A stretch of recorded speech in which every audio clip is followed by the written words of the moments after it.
ఓం శ్రీ మాత్రే నమః. అందరికీ నమస్తే అండి. Welcome back to Lakshmi home maker 99 ఛానల్కి స్వాగతం. ఫ్రెండ్స్ అందరూ ఎలా ఉన్నారు? బాగున్నారా? నేనైతే చాలా బాగున్నాను.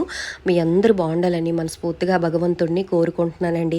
అయితే కార్తీక మాసంలో ఎవరైతే ఈ కార్తీక పౌర్ణమి రోజు ఎవరైతే 365 ఒత్తనిది వెలిగించలేరో మనకి పోలీస్ వర్గం అనేది ఉంటుంది. పోలి పాడ్యం రోజు చక్కగా మీరు 365 ఒత్తనిది వెలిగించుకోవచ్చు. అలాగే 30 రోజులు ఎవరైనా ఆరోగ్యం సహకరించుక ఎటువంటి ఆటంకాలు ఉన్నా సరే ఈ 30 రోజులు మనం దీపారాధన ఇంట్లో జరగకపోతే మనము ఆ పాడ్యమి రోజు 31 ఒత్తి తయారు చేసుకొని 31 ఒత్తి ఎలా తయారు చేసుకోవాలి అనేది ఈ వీడియోలో మనం తెలుసుకుందాము. అలాగే ఏ టైంలో వదలాలి, అసలు పాడ్యమి ఎందుకు అంత ప్రాముఖ్యత ఉంది అనేది ఈ వీడియోలో మనం తెలుసుకుందామండి. అయితే ఈ నెల రోజులు ఎవరైతే కార్తీక మాసం చేయలేరో ఈ పాడ్యం రోజు కొంచెం ఆరోగ్యం మీకు బాగుంటే చక్కగా చేసుకోండి. ఆరోగ్యం బాగులేని వాళ్ళు కనీసం కొంచెం ఓపిక తెచ్చుకొని ఈ పాడ్యం రోజు దీపాలు వదులుకోండి. చాలా చాలా మంచిది. ఈ నెలంతా చేసినంత ప్రతిఫలం అయితే వస్తుంది. కార్తీక మాసం నెలంతా ప్రత్యేకమే. అయితే మనకి ఏకాదశి నుంచి కార్తీక పౌర్ణమి వరకు చాలా ప్రత్యేకం కదండి. ఆ తర్వాత మళ్ళీ కార్తీక మాసం ఆఖరి రోజైన పోలీస్ వర్గం చాలా విశేషమైనదండి. అయితే ఈ నెల నవంబర్ 2వ తారీఖున ప్రారంభమై కార్తీక మాసం మనకి డిసెంబర్ 1వ తారీఖు ఆదివారం అమావాస్యతో ముగిసిపోతుందండి. ఆ మర్నాడు నుంచి మనకి మార్గశిర మాసం అనేది ప్రారంభమైపోతుంది. మొదటి రోజు నుంచి పాడ్యమని పాడ్యమని పోలీస్ వర్గం అని కూడా అంటారండి. ఈ పాడ్యం రోజు ఉదయాన్నే ఏకుజామునే దీపాలు వదలడంతో కార్తీక మాసం పూర్తయిపోతుందండి. అయితే ఈ నెల రోజుల పాటు కార్తీక మాస నియమాలు ఆచరించేవారు ఖచ్చితంగా పోలీస్ వర్గం రోజు దీపాలు వెలిగిస్తారండి. ఇంతకీ ఆ రోజుని పోలీస్ వర్గం అని ఎందుకు అంటారు? ఎవరు ఆ దానికి సంబంధించిన కార్తీక పురాణంలో ఒక కథ ఉందండి. అది తెలిసిన వాళ్ళకైతే పర్వాలేదు, తెలియని వాళ్ళకి మాత్రమేనండి. ఇక్కడ నేను వీడియో మీరు చూస్తూ ఉండండి. నేను పాడ్యం రోజు దీపం ఎలా అంటే ఒత్తులు ఎలా చేసుకుంటున్నాను అనేది ఒక్కసారి మీరు గమనించండి. ఈలోపు నేను పోలీస్ వర్గం గురించి అసలు ఎవరు అనేది ఈ వీడియోలో మనం తెలుసుకుందాం. పూర్వము ఒక గ్రామంలో ఉమ్మడి కుటుంబంలో 5 కోడళ్ళు ఉండేవారటండి. వారిలో చిన్న కోడలే పోలండి. ఆమెకి దైవభక్తి ఎక్కువ. కానీ ఆ దైవభక్తి శాపంగా మారి అత్తవారి ఆగ్రహానికి కారణమైందండి. చిన్న కోడలి భక్తి చూసి వారవలేక అత్త తనకన్నా భక్తురాలు ఉండకూడదని భావించేదనమాట. అందుకే పోలిని ఏ పూజలుకి, ఏ నోములకి, ఏ వ్రతాలకి చేయించేదే కాదండి. తను ఆచరించే మిగిలిన కోడలతో అన్నీ చేయించేది. కార్తీక మాసం రానే వచ్చిందండి. నెల రోజులు ఇంటి పనులన్నీ చిన్న కోడలికి అప్పగించి మిగిలిన కోడలకు తీసుకొని వెళ్ళి నదీ తీరానికి వెళ్ళి స్నానాలు అన్ని ఆచరించి దీపాలు వెలిగించి వచ్చేదండి. అత్తగారు అస్సలు నిరాశ చెందని పోలి, అత్తగారు ఎలా చేస్తుందని అస్సలు బాధపడిన పోలి ఇంటి దగ్గరే పెరట్లో ఉన్న పత్తి చెట్టు దగ్గరికి వెళ్ళి పత్తి తీసి ఒత్తి చేసుకొని కవ్వానికి ఉన్న చిన్నగా వెన్నను రాసి దీపం వెలిగించేదండి.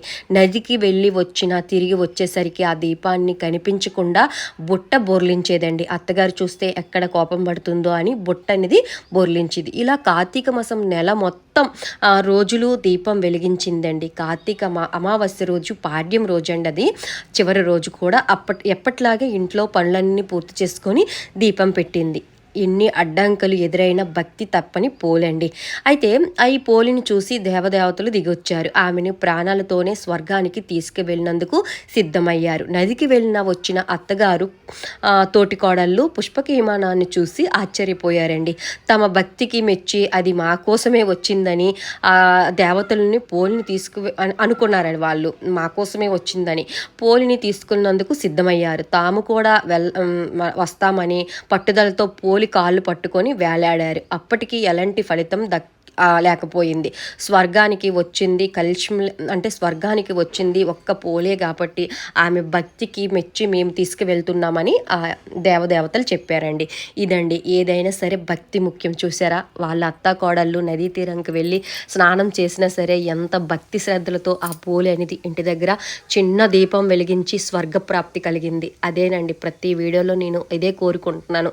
ప్రతి వాళ్ళు ఆడంబరం చెయ్యొద్దు. భక్తి శ్రద్ధలతో ఎంత బాగా మనం పూజ చేస్తే అంత ప్రతిఫలం మనకి వస్తుంది. ఓకేనా.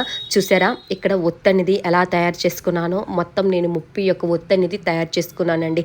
31 ఒత్తి తయారు చేసుకొని చక్కగా లెక్క పెట్టుకోవాలి. ఈ పోలి ఒత్తనేది మనకి పూజ స్టోర్ రూమ్‌లో దొరుకుతుంది గానీ, అది తొందరగా నిండుకుంటుందండి. అంటే మనం కార్తీక లాస్ట్‌లో పోలిపాడ్యం రోజు మనము తులసి కోట దగ్గర అరటి చెప్పు ఉంటుంది కదండీ! మాకు మా అమ్మ వాళ్ళు చెప్పేవాళ్ళు ఏమనేవాళ్ళంటే లాస్ట్ రోజు పోలి స్వర్గం రోజు బరిక దీపం అంటే కొబ్బరి చెప్పుని బరిక అనేవాళ్ళము. బరిక దీపం వదలాలి లెగే అనేవాళ్ళండి నాకు చిన్నతనంలో.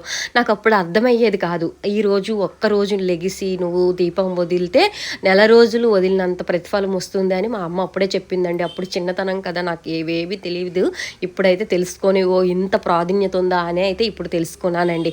అయితే ఇగోండి పోలి పాడ్యం రోజు మనము ఖచ్చితంగా ఈ దీపాలు అంటే బొడ్డొత్తుల్లాగా మనం తయారు చేసుకోవాలండి.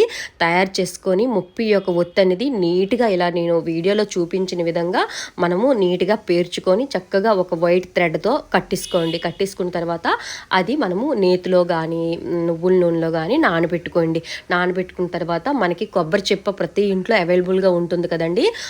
అది చక్కగా మనకి అది అందులో పెట్టి నువ్వుల నూనె కానీ నెయ్యి కానీ వేసి నానబెట్టేయండి నైట్. అది మనకి దీపం అయితే వదలాలండి. మనం చివరగా తులసి కోట దగ్గర కానీ మీకు నదీ తీరాల దగ్గరలో ఉంటే నదీ తీరాల్లో కానీ వదిలితే ఆ నెల రోజులు మనము కార్తీక మాసం చేసినంత ప్రతిఫలం అయితే వస్తుందండి. ఇది వెలిగించిన తర్వాత పోలి స్వర్గం కథ అనేది ఖచ్చితంగా ప్రతి వాళ్ళు చదువుకోవాలి. మీ దగ్గర పురాణం ఉంటే కార్తీక పురాణం ఉంటే మనకి లాస్ట్ పేజీలో పోలి స్వర్గం కథ ఉంటుంది, అది చదువుకోండి. లేదు అంటే మనకి మొబైల్లో మనము సెర్చ్ చేసినా సరే పోలి స్వర్గం కథ అనేది వస్తుంది ఫ్రెండ్స్.